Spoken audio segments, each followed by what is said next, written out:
experts, many people in Bulgaria will see themselves as stakeholders in this process, and I will now proceed in English.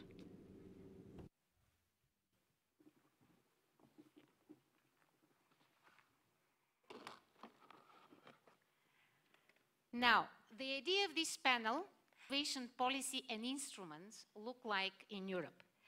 And we have some really distinguished panelists today that are coming from various institutions that will be able not only to give you in a nutshell, to the extent possible, of what the policies and instruments are, and I would also encourage to the extent possible to go into the future framework and multi-annual financial framework, but also to try and find the synergies. So I would start by presenting the institution that I represent myself. So the Joint Research Center, what is it? So this is the Joint Research Center. As such, we generate knowledge, and that's why academician Rewalski and the Academy is very much our counterpart. But also, we focus very much on knowledge management because there is so much knowledge beyond the JRC that might be of need of our policymakers. So knowledge generation and knowledge management for policy making. This is what the Joint Research does, and we cover all the areas. Some of the areas are, of course, related to digital transformation, to innovation, and how to formulate our innovation policies. From what I heard from my boss, who generously took a lot of my panel, I see, and the Vice Prime Minister Donchev said, that we don't need financing. That was, of course, provocation. But the European Commission not only gives money, and it's not only the financial instruments that we can provide, we can be a very good facilitator, and we put the general framework so that everybody goes into a common and known direction. So in a way, the facilitating hand of the Commission with putting everybody to common platforms and cooperation is extremely important. So now I need to change the slides so that I can show you the landscaping that I wanted to provide you with.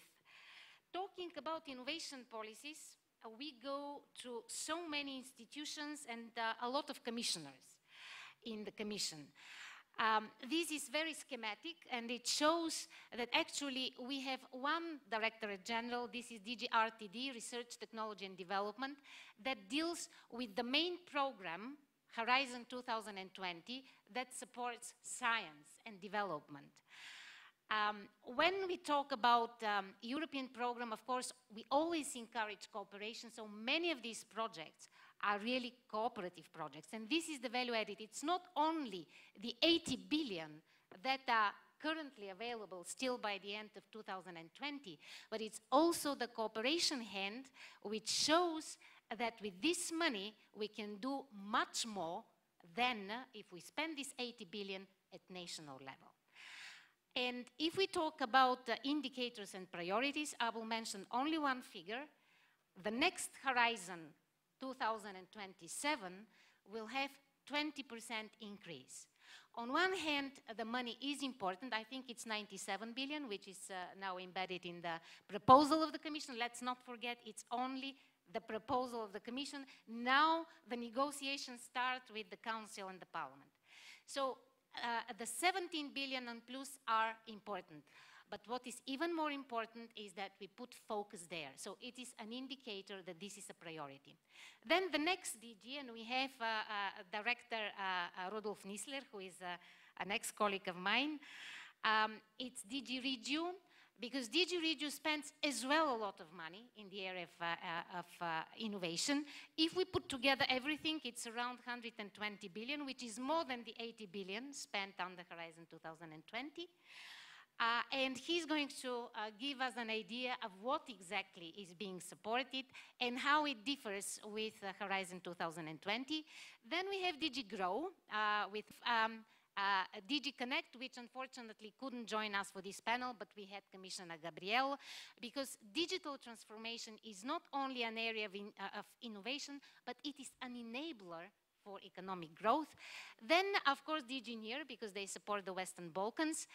Then I would mention EAC, so this is the Education Directorate-General, where we have a couple of programs. But I would like to present Patricia Reilly as Deputy Head of Cabinet of Commissioner Navracsics, who is the Commissioner for Education, Youth and Culture. But I would like to present her also as ex-member of the cabinet of the previous Commissioner for Research, Commissioner Geoghegan-Quinn. So Patricia, feel free to talk about the framework program as well. And I'm very happy that Iliyana Tsanova is with us. She's the Deputy Managing Director of the Juncker Investment Plan, and she will tell us how we support their innovation. I will not take more time. I was just willing to show you this very complex landscape of how you can refer yourself to various instruments and policies when we talk about innovation. The next slide is only to show you that the joint, because I'm bound to make publicity of my DG, of how the Joint Research Center is in everything, and we support almost all the elements, if not all the elements that I mentioned so far. And we have a lot of publication. There is a report outside on the Western Balkans innovation landscape. So there is a lot of elements on which we work together with our partner DGs.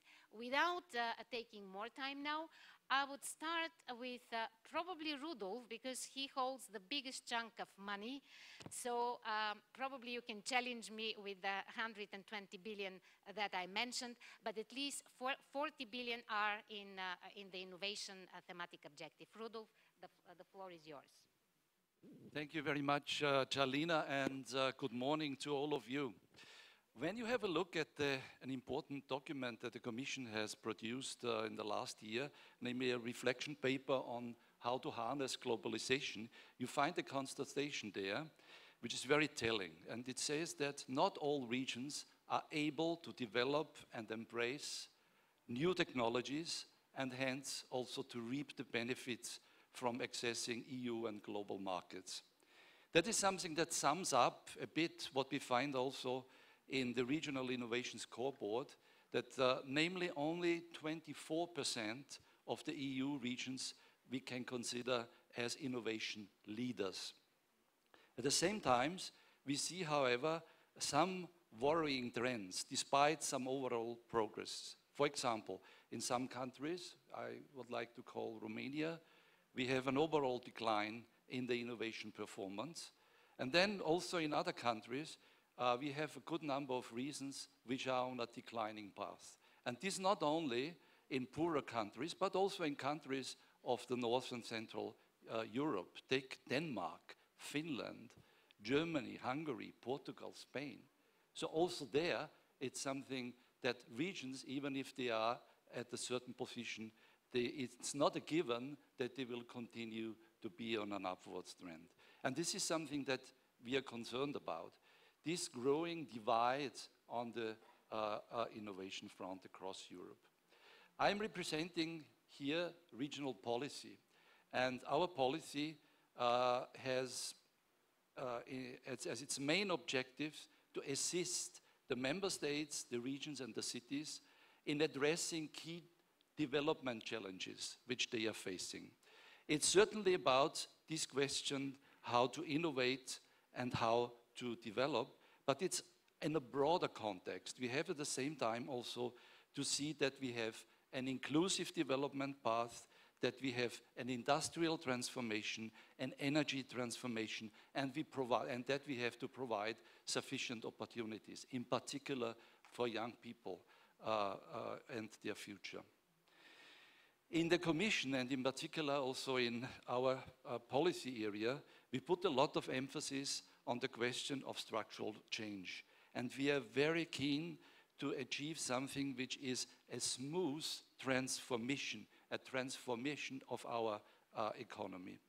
And we know this can only be successful if we work with the authorities and the partners out there in the regions and in the cities.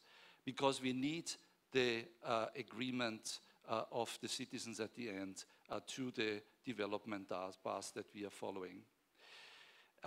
For that purpose, we have also to invest in the capacities and the skills of the authorities out there so that they are able to manage their destiny.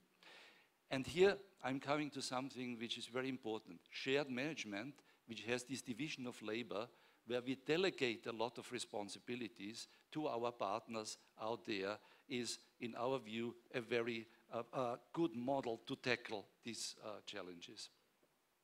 We have, when it comes to innovation, from our policy side, very much promoted the smart specialization approach. This is bottom-up, and it builds on a cooperation between main players in industry, in research, public bodies, and the civil society. And they together look into the strengths and weaknesses, and they build strategies based on the strengths and opportunities. We have about 120 such strategies now available, and they somehow reflect also the main areas where innovation takes place, and this gives a broad spectrum from digital technologies, energy, agro-food, health, robotics, manufacturing, and so on. And within that also you have, when you go into the details, a huge variety in terms of how far or how distant these innovations are yet in the area of reaching the markets. This, however, reflects the reality of where we are in Europe, the research landscape, but also the landscape of the industrial capacities, and also the landscape of innovation and competitive strength. By now, these strategies, they have created commitments to invest, and about 60% of the money is committed, and we are now seeing the first results coming from around 36,000 projects if we make the overall count from across Europe. But all that, I think, is good news, but we are aware that it is not enough, and we need to step up on a few important issues. And I would like to pick out two. The first one is, and it was mentioned already by Vladimir earlier on, that we need a strong cooperation amongst the regions which work on innovation. And here we cannot stick to the level of the regions and to have the partners working in there. We have to bring them together into a cooperation. It's developed somehow as a result in the process that we have. It's developed somehow specialization thematic platforms, and for example the Vanguard initiative, that regions were looking out for partners, often in other countries, to join up with a view to make the next successful step in bringing innovation forwards. And here we are today now in a situation that we are really, so to say, very close to the commercialization phase, and where we are up to create bankable interregional projects. And I'm turning perhaps to my neighbor, and perhaps we can say something, where we can also then raise the interest of the private investors, the banking sector, to invest at this stage. We have taken this serious and launched a pilot exercise where we have selected 8 interregional partnerships where we want to test this over the coming about a year or so, and with a view to put this on a broader footing. My second important area where I suggest that we need to do more concerns the regional innovation systems. We find that in many cases they are not good enough. They are not fit for the purpose, and we need to do more. We have still the problem with the innovation paradoxon in Europe, namely that the EU is somehow really a global leader in producing fundamental research, but we are really lagging behind in transforming this into commercially successful innovations and also in scaling up innovative companies so that they can become international successful players. So we have to do more there. And this is about skills, it's about digitization, it was said before very prominently. And that should allow us then to insert better in the global value chains. Cohesion policy is doing a lot, and there we have also the main resources for the less developed regions. But we have found in our analysis that also regions in the middle income range are still struggling with considerable difficulties.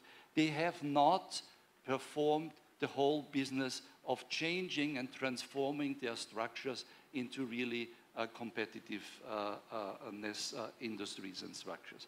So there we have to really step up. And for that purpose also we have launched a pilot action to help and to test new approaches for industrial transition.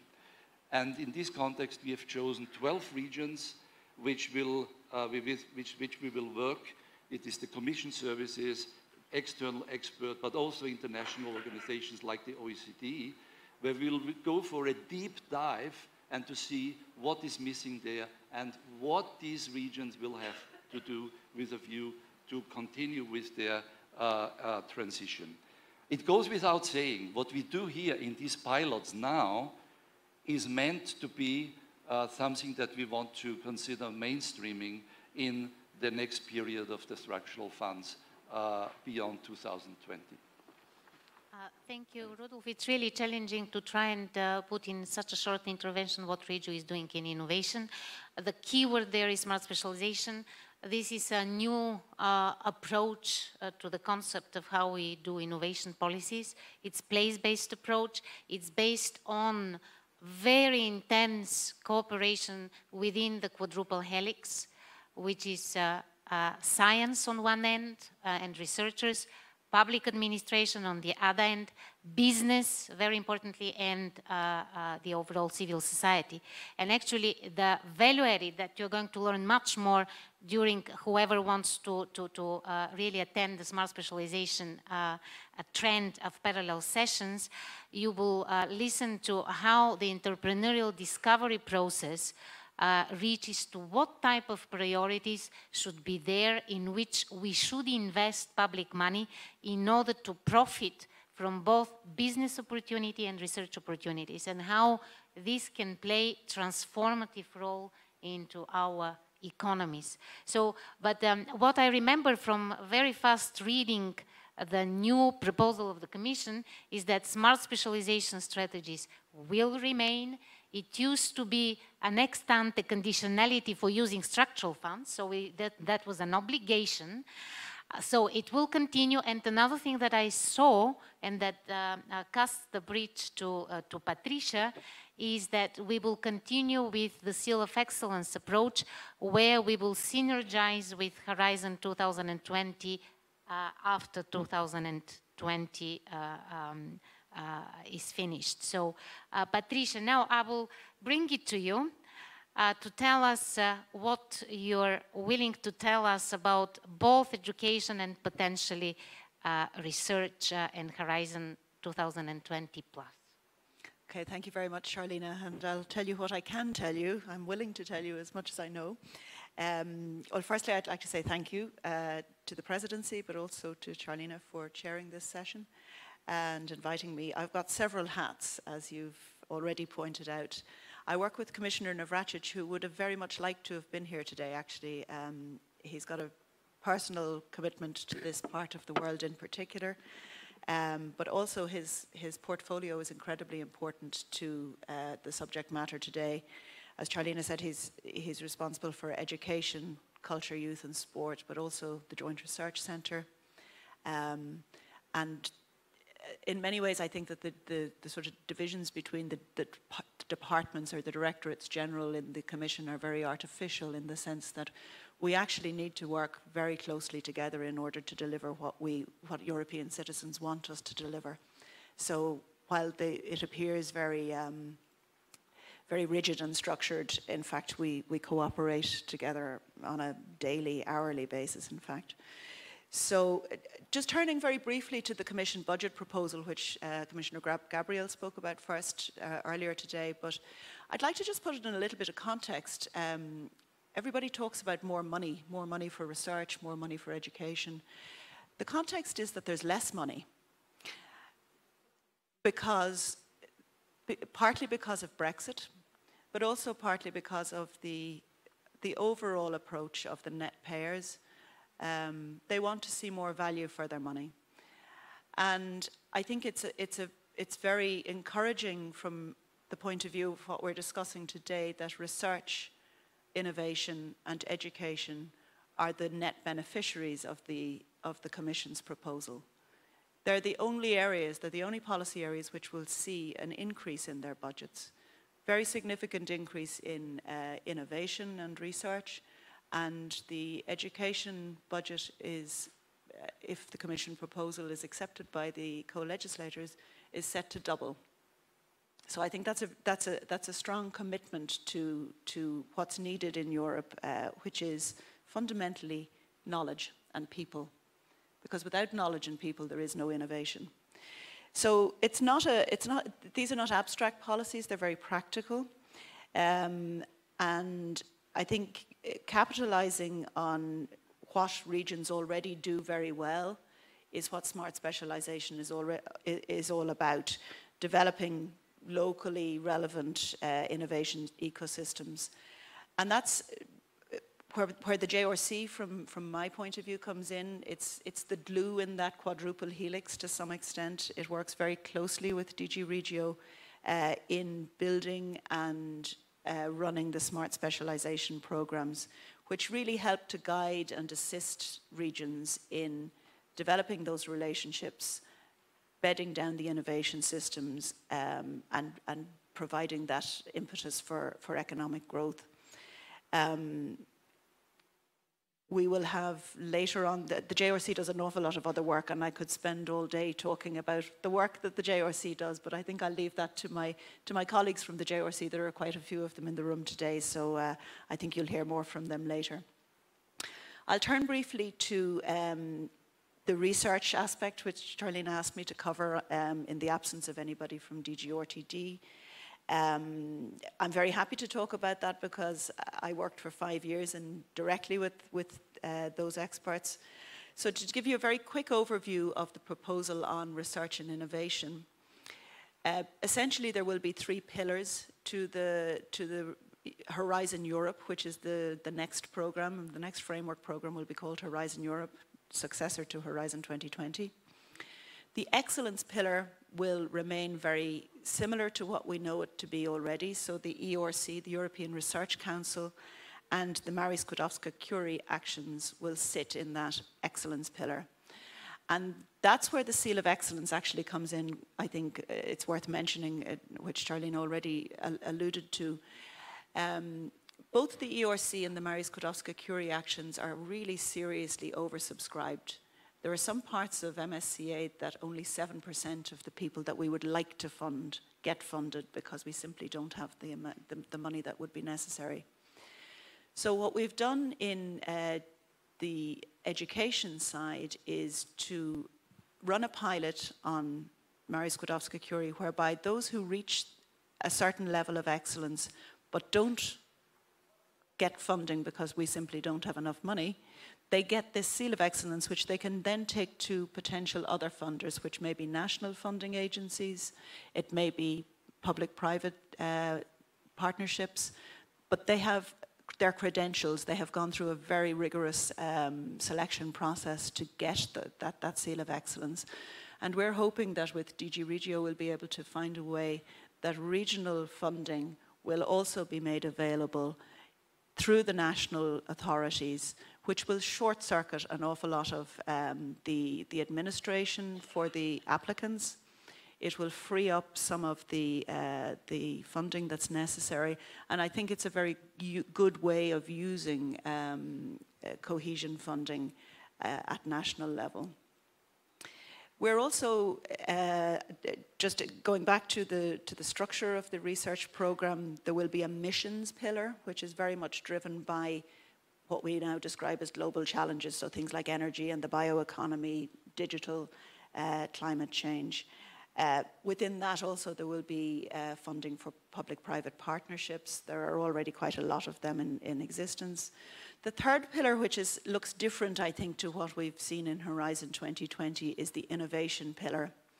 And within that innovation pillar will be Commissioner Moedas's Innovation Council, European Innovation Council, which is still being designed and refined as we speak. But essentially, I think they intend to streamline innovation funding that's available at European level through the financial instruments. They want to look at that really fundamental question that Vladimir asked earlier, which is about risk and risk aversion in Europe and how we manage to overcome that, partly through financial instruments and mixtures of grants, loans and equity, but also with a view to changing mindsets. And that's where the other part of the innovation pillar comes in for me, which is the EIT, the European Institute for Innovation and Technology. That brings together the three corners, if you like, of the knowledge triangle. And fundamental to what the EIT does is education. And it's, it's bringing together researchers and academics and business, but it's also bringing together young people, students, entrepreneurs, and trying to instill in them an entrepreneurial mindset, a creative mindset, an openness and willingness to fail, and a pride in doing so, if you like. And then finally, and very quickly, I know we're tight for time, I just want to turn briefly to the education part of the portfolio, so the Erasmus programme. As I said, we're very excited about the fact that the Commission is proposing that will increase very significantly. Most people know about the Erasmus Plus programme in terms of individual mobilities. A lot of us will have sisters, brothers, nieces, nephews who have gone on an Erasmus year or taken some time to travel. And that's a very important part of the programme. It helps in that creative, entrepreneurial thinking mindset, but it also improves people's cultural experiences. But a less glamorous side, if you like, in terms of the posters for Erasmus is the very important work that we do in higher education, in smart specialisation, and those linkages between Erasmus and the framework programme, so Horizon 2020 and Horizon Europe in the future, and also the regional funds. We work really closely in higher education for smart specialisation, and in fact there was a pilot here in Bulgaria which ran in 2017. Bulgaria is one of the countries that has engaged most strongly and positively. We also have a tool called HE Innovate, which is a tool that any higher education institution can use to self-assess its own innovative potential and entrepreneurial potential. That's beginning to take off really very significantly. More than 800 higher education institutions across the world, not only in Europe, have used it in the last year or so. So all of these tools, and I'm really only touching the surface, are really helpful in supporting regions to improve their universities, their curriculum development, their interaction between higher education institutions and businesses and innovators in local and regional areas. I think I'll stop there and I'll be happy to take questions if anybody needs them later. Yes, thank you, Patricia. Just to say that I actually intended to have these initial interventions and then ask questions. But I will skip my questions, and I would like you to prepare your own questions while you're listening to the next two speakers, because I would immediately give the floor after the first interventions of our distinguished panelists.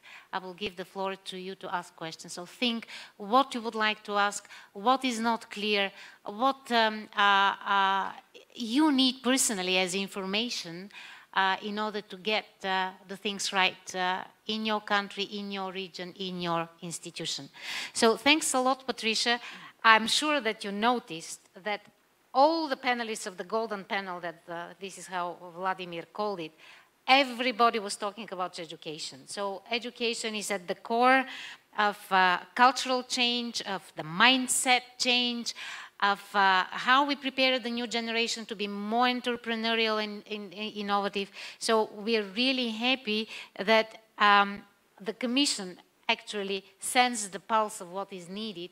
And now, at least money-wise, at least this Commission proposal, we will have a much higher funding, and hopefully this funding will reach the right targets, the right objectives, and the right beneficiaries.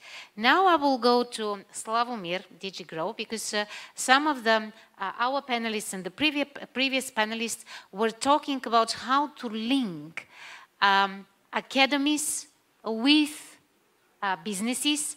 In between, there is something, the valley of death, that we want to tackle.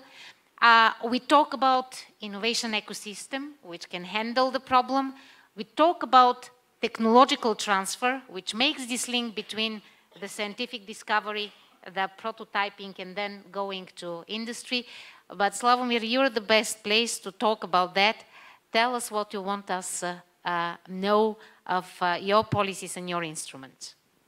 Right. Let me start by saying that I have much less money than my colleagues, but I still work and represent the industry, which is generating 50% of innovation in Europe. So, but before I say something about the policy, I would like to rewind a little bit and have a look at why we are sitting here, the root of the problem, innovation. Now, if you look at the global comparisons, Europe is not doing that bad. We are actually catching up on the US, but we are still lagging behind, and the distance is increasing towards South Korea and Japan. But there is one very persistent pattern which is worrying, which is that we are quite good in the so-called input factors, but bad on output factors, meaning that we look well when you look at the investment in higher education, research systems, broadband penetration. But if we look much more worse when we see, for example, the number of innovative small and medium enterprises. And this is worrying, and this is the source of this innovation divide. It was mentioned by Rudolf. Innovation divide which declines itself among the member states, among the regions, among the companies. So we have the same persistent pattern, a small number of leaders, a large stagnating majority, and then some laggards. And this is bad. This is bad for a number of reasons. Firstly, because it means that we are seeing economic underperformance. We could do better, we could produce more, we could have increased GDP and jobs much more significantly if the whole potential had been utilized. Secondly, there is something to rethink about the paradigm of efficiency and equality. And strangely enough, I saw recently a presentation from London School of Economics, and they were saying, look, the trickling down effect, investing in pole growth in metropolis does not work anymore. The growth is not trickling down to the rest of the territory. So there must be something done about equality, about place-based, about using the whole potential of European territory, which also gives a sort of new flavors to cohesion policy. It was very strange to hear something like this from London School of Economics, but you also can hear economists right now who are saying there is something wrong going in the US because 90% of innovation capital is actually invested in 3 places in the US, that is Silicon Valley, Boston, and New York. And this might have negative consequences for the future. It had already consequences for Europe because you see quite a correlation between those regions, those territories that have been stagnating, that lost industrial jobs, and the populist voting behavior. And I think it is so because when you are stagnating, when you see industrial jobs declining, where you very often see your future and the future of your sons and daughters, then you have this feeling of helplessness, which lends yourself to strange voting patterns. So we should do something about it. And very briefly, what can be done, and I think a couple of people who were speaking before me already mentioned it. First, we are funding those different elements of innovation ecosystems. We heard about digital innovation hubs. There is also infrastructure helping the uptake of key enabling technologies, skills, competence centers, fab labs. I think it's very important that we link all of this. into one consistent approach to innovation ecosystem, so that all the elements work smoothly together, deliver a sort of tailored services that are really tailored to the needs of the local territory, and provide all the ingredients of innovation process. Because innovation today means that more and more people need to work together at the same time, the same direction. We also need skills in this landscape, and I think it is very important. We often talk to regions who are very close to launch an innovative project, and they are held back by the fact that they are lacking 40 engineers or 100 specialists dealing with additive manufacturing. So there should be a policy instrument that would allow for delivering those skills quickly, because investors do not wait. And I'm encouraged to see that in the discussions on the new cohesion policy, actually, there is a chance that such an instrument will exist. Then cluster policy. I think cluster policy is a fantastic instrument which right now is living its second youth. And this is where the money under future COSME will go mostly. I will just give you one example which shows its potential for synergies, for working across the silos, for neighborhood policy. And this is a low carbon initiative we had with Brazil. We invested 9 million euro into matchmaking event with Brazilian clusters, European clusters and Brazilian clusters. And this 9 million also went to the sort of methodology that would allow us to pick up right clusters who really have a similar level of technological development, who are interested in doing the same type of things, etc., etc. Now, out of those 9 million in 1.5 year time, we have almost 400 million investment in Brazil. So this is the instrument which works very well, which works as a sort of amplifier, which can be used for many policies in this particular situation for climate and environmental policy, which can be used for the neighborhood policy. We have the methodology now, which has been checked and could work as well for Western Balkans, which links small and big companies, etc., etc. So I think this is one of those elements that we should really look carefully at in the years to come. Then we are mentioning regional partnerships, and I think Vladimir was saying that many smart specialization strategies were written from the perspective of, from the inward perspective, looking too much at the region itself without looking around what is in there. And I think the medicine for this is the smart specialization platform. We are running together with colleagues from JRC, REGIO, and RTD. One of them on industrial modernization, because this is the approach based on regional value chain, which is very much one of the key dimensions of industrial policy. And this is also a fantastic example of the synergy of different policy and funding instruments, because we are supporting the platform, this valley of death, through the instruments coming from Horizon 2020, through the instruments coming from cohesion policy, and through COSME as well. This is also the instrument which is allowing regions to look actively for partners, which is allowing to find a place for your regional assets in a much broader context, and often also for finding a place and future for more traditional assets, for more incremental type of innovation. Just to give you an example, the weaving capacity, which is often associated with poorer regions for textiles, now is very much looked after or sought, because many of the electronics that are put into tissues require precisely this type of capabilities. So this is the way the partnerships, the regions working together to involve, to broaden smart specialization approach. And this could really become one of the key instruments for the industrial policy in the future. And we are right now finalizing in the Commission, in the Rudolf's department, work on the new Interreg regulation, which hopefully will also further support and bolster this type of cooperation. And finally, the last point, which is important from the industrial point of view, is the strategic focus. We need to focus our efforts on sectors that we consider strategic for the future of Europe, for the future of industry in Europe.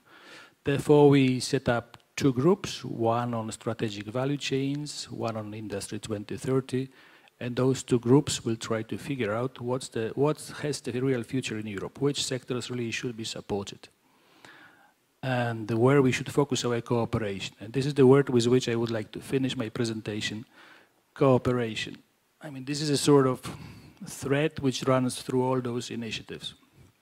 So it's not only cooperation inside the Commission, it's also the cooperation among regions, it's also the cooperation between different elements of ecosystem, innovation ecosystem, it's the cooperation between industrial actors, because we will never have the companies of the size of Google, we will never have the financial power of Google, but by working together, but linking together what we have, I think we can really face them up.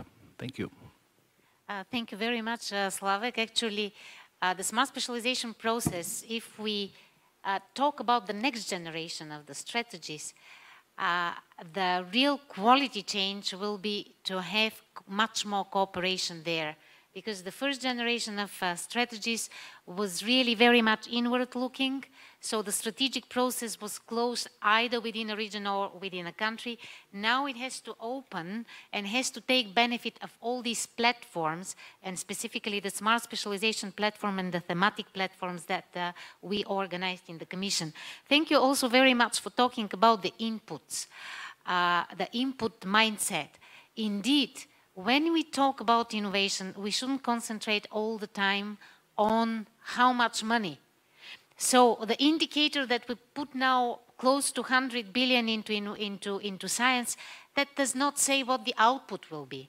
So what is important is how out of this money we do something that will address the objectives that we want to achieve. And many of these know-hows, we will try to trigger the brainstorming process of how to reach these know-hows. Probably one good news, because talking about industry, you said some good figures. One of the good news for Bulgaria, and I was looking into the recent documents. For example, one of the good things for Bulgaria is that we are very close to the highest possible results of how many fast-growing companies we have. So this is this is really an indicator that there is a lot going on. And if we can link this process with more innovation, this is the fastest way to increasing competitiveness. Now I will come back to our panelists. Our last panelist is Ileana Tsanova. She's the Deputy Managing Director of the European Fund for Strategic Investment. That was an invention of President Juncker, and it appeared for the first time this programming period. It will continue over the next period. And just one sentence. We talk about grants and we talk about financial instruments. For the next programming period, I can imagine that financial instruments will have much higher proportion, also because of the limitation of resources, and with the idea of this a recirculation of money to help as many beneficiaries as possible. How to work within this environment, Iliyana, you will tell us how to use the financial instruments better, what are the key success factors there, especially for innovation. Well, thank you very much, Charlina. Здравейте на всички. Good morning, everyone.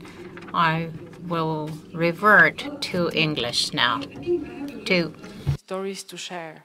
We talked a lot about challenges this morning, but I think we have to also recognize that we have many instruments that have been developed in the last 4 years that create immense opportunity for support of research, development, and innovation in Europe. I represent the European Fund for Strategic Investment, which is a very important initiative of the Juncker Commission to support growth and catalyze investment, but I also represent the European Investment Bank Group, which is a lead institution supporting innovation and knowledge economy in Europe. I think actually one of the largest. And what we do is to work jointly with the European Commission and many other key stakeholders, and also leverage the scarce public resources with our own funding to catalyze and maximize investments in viable, important investments in Europe, supporting in particular research and innovation. And I think if we look at today's galaxy of financial instruments that are available to the market, I think we have it all. I mean, we have funding for a large fundamental research, being grant or financial instrument. Then we have the funding for startups, technology transfer. We have funding and instruments for industrial and corporate research. We have supported heavily education and training. We have advisory support. So basically, we have it all. We just need to, I think, have a very important session on lessons learned and see what we can do better for the next period, because I think we have now a very good track record of what we've done right and what we could do better. I would like to mention just two instruments that are, I think, super important and led to a remarkable shift of innovation finance. And this is InnoFin, which is Horizon 2020, and also EFSI, which is I think, an instrument that will have a very long-term legacy in the next period. And I think, Patricia, you mentioned earlier in your presentation, investing in innovation is basically investing in intangible asset, more or less. And this is still a very risky business that traditional investors like corporate banks or even traditional venture capitalists find it very difficult to analyze. There are some complex technologies behind. They find it difficult to price the risk, and hence they prefer to stay away. And we cannot really allow this funding gap and risk-averse attitude any longer. That is why the public funding is of paramount importance to help investors like EIB to take the risk and bring along others. And I think if I look at our results to date, I mean, we have undergone in the last 2 years through such a paramount transformation to adapt to the rise of intangible economy. We had to, I mean, for a traditional large institution, that has been a huge challenge to keep up the pace with the technological development. I mean, I think you also recognize as a policymaker the same challenge, because it's the private sector that is, and Commissioner Gabriel also mentioned, developing with such a speed that we really need to catch up as fast as possible. And I think for us that was a very intense period of 2 years to be able to adapt our approach to providing innovative finance, to change our mindset, to find the right skills on the market, and to really support innovation and what the market really needs. And just to give an example, thanks to these two instruments, InnoFin and EFSI, we managed to, first of all, double the number of deals that we have done in the last 2 years. We have reduced the size of the deals. Usually we would look at large tickets. Now we do much smaller tickets. And we have invested in transactions that are high risk, from moderate to very high risk, which was, you know, a few years ago unthinkable. And I think we have to really recognize this as an important achievement. And this will continue in the future. From experience, what we can share is that if we look at our portfolio, and this is something that will support Rudolf's statement earlier today, is that although we have supported investments in all member states in innovation, research and development, the bulk of the portfolio, I think more than 2/3 is focused in the EU 15 countries. Why? Well, my opinion is that because they have much stronger innovation ecosystems, they have very strong research and education institutions in place, and they're able to attract talent. We talked about this, and I'm just going to reiterate that this is a key factor for success. Well, this is a challenge, and I think we need to really find a way to respond to this innovation regional disparity in Europe. And the lead here will lies with the member states to set their priorities right and I think to create enabling environment for innovation. I think we have the instruments. We heard about cohesion policy, we heard about Horizon 2020 and others. Second, lessons learned is really related to synergies among the various programs. And if we want to achieve a good synergy, I think it's important that we work together from the very start of strategic design, program planning, and implementation. We have very good examples of how we can combine with structural funds, Horizon 2020, and other financial instruments. But we have also an important lessons to draw. And why EFSI was important, by the way, why it's going to stay in the next MFF, I think there is one important reason. We managed to combine funding sources from various instruments, COSME, Horizon, Connecting of Europe Facility, under one single set of rules to follow under implementation. We had preferential treatment when we talk about state aid, and this is also important. And we use the capacity of European Investment Bank Group that managed, and their balance sheet, not only capacity, that managed to deploy the funding very quickly on the market. That is why we managed for 2 years to mobilize close to 300 billion of euros investment in the EU economy, the majority of which is, by the way, for research, development, innovation, and digital investments, 34%. I think in the future it's important to really draw these lessons learned. And last but not least, to really create the right incentive for private investment. I mean, I fully agree with Stanislav and with the Vice Premier Donchev that it's the private sector that drives innovation. We can't compete with them. Therefore, we need to strengthen this triangle of excellence with academia, business, and research. Yes, we should not want to compete with Google that have huge resources for in-house research, that have the capacity to absorb and attract the best talent. We have to work together with them. I'll stop here. Thank you very much. Thank you very much, Ileana. I go straight, it was really interesting, and actually you tackled what was raised in the previous panel as one of the biggest challenges, how to encourage risk-taking.